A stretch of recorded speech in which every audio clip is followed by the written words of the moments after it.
Hey guys, let me know what you think by liking and commenting, and it really helps me and this channel out when you subscribe, so please click that button. Thanks a bunch.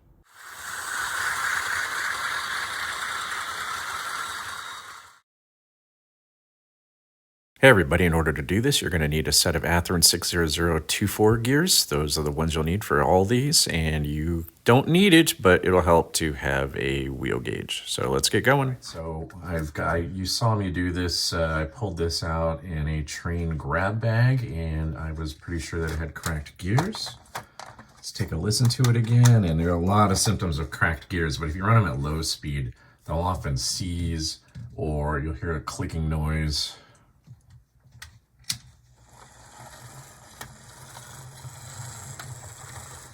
And it may not be too apparent on this, but I can definitely hear a clicking, and I can also see the truck jumping. And I know you can't, so. And hopefully you can hear that. That's pretty obvious.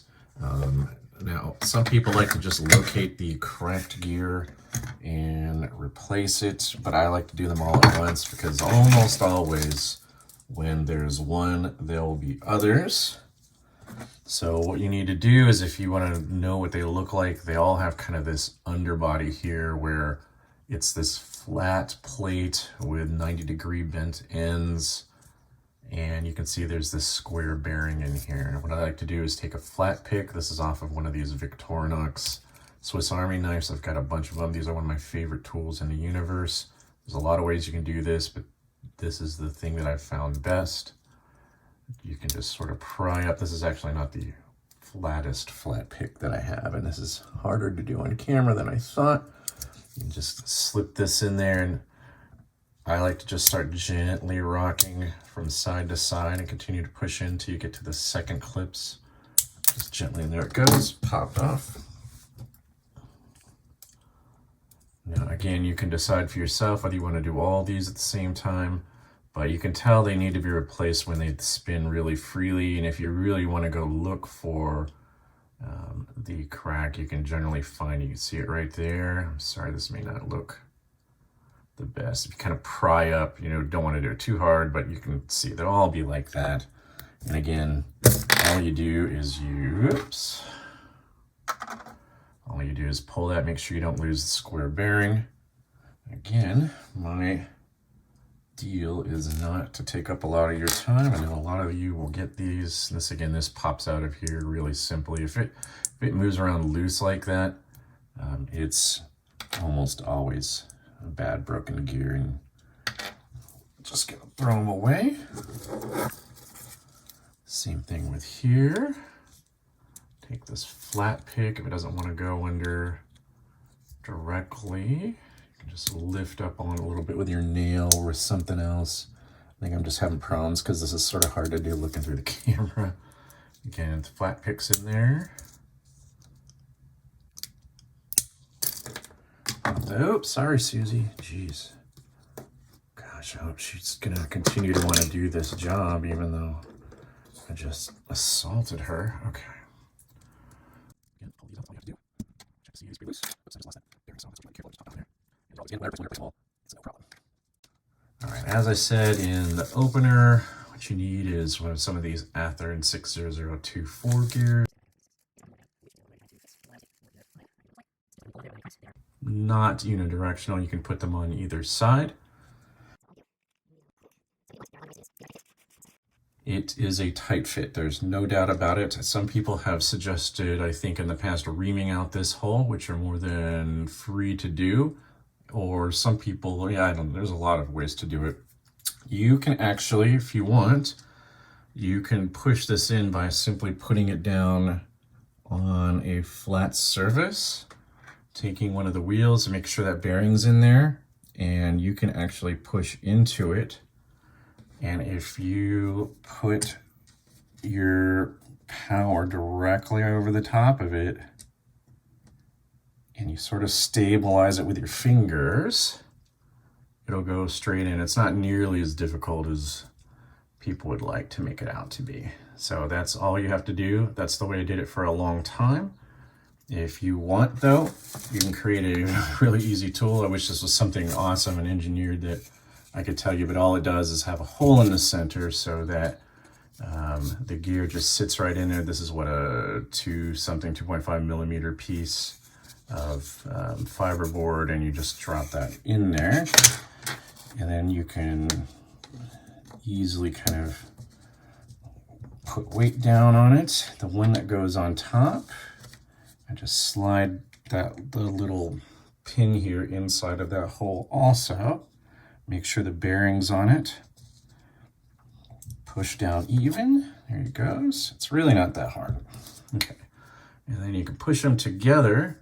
I like to push them all the way together, even though I know they're not going to stay that way.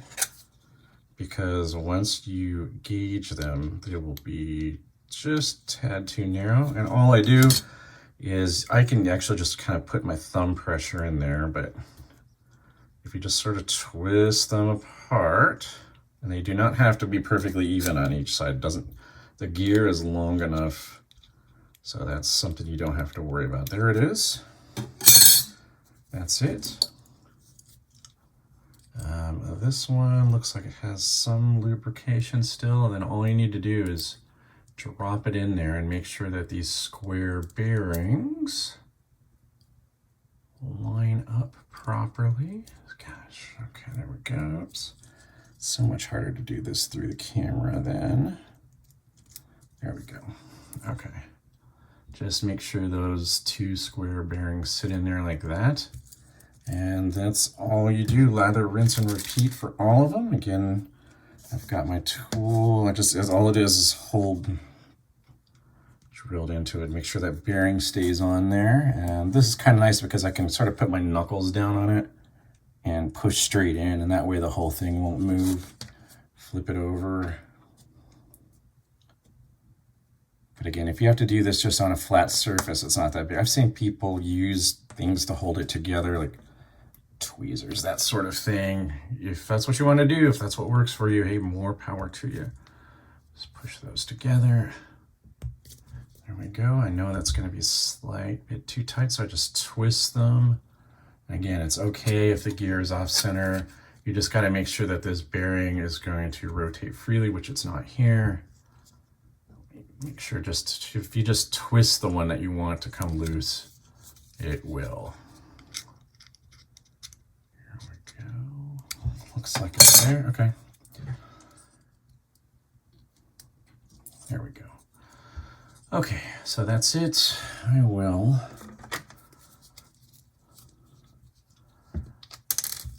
probably will gather some lubricant from everything else in there anyway, but that's fine. I'll just put a small dab. Yeah, that'll be enough. Again, take the plate that you pulled off. It's bidirectional, so it doesn't matter which way you put it on. Just plop it back on there until it clicks into place. And that's it. That's a complete assembly. You can kind of take your fingers. These won't roll as loosely as they did before because you've kind of solved that problem. Okay. Do the other ones. Make sure that bearing is on there. Kind of press down into it with my knuckles. There we go.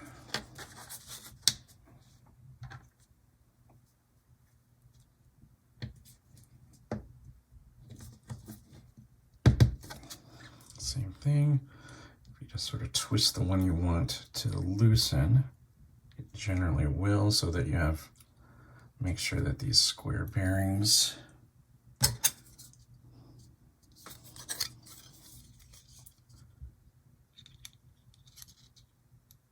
just a tad more. There we go. Same thing on this other side. Maybe I'll get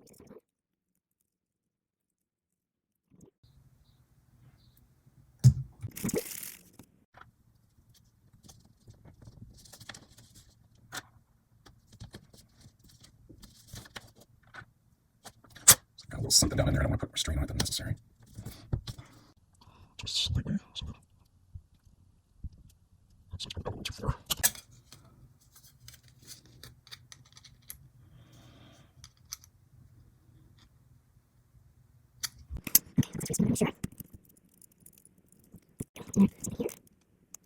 Had more than I really wanted, but that's okay. I think it'll be fine.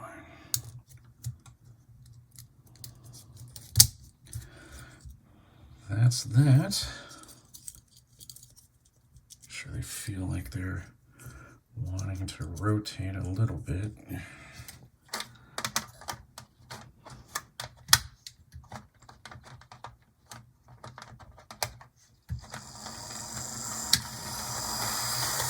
That's it.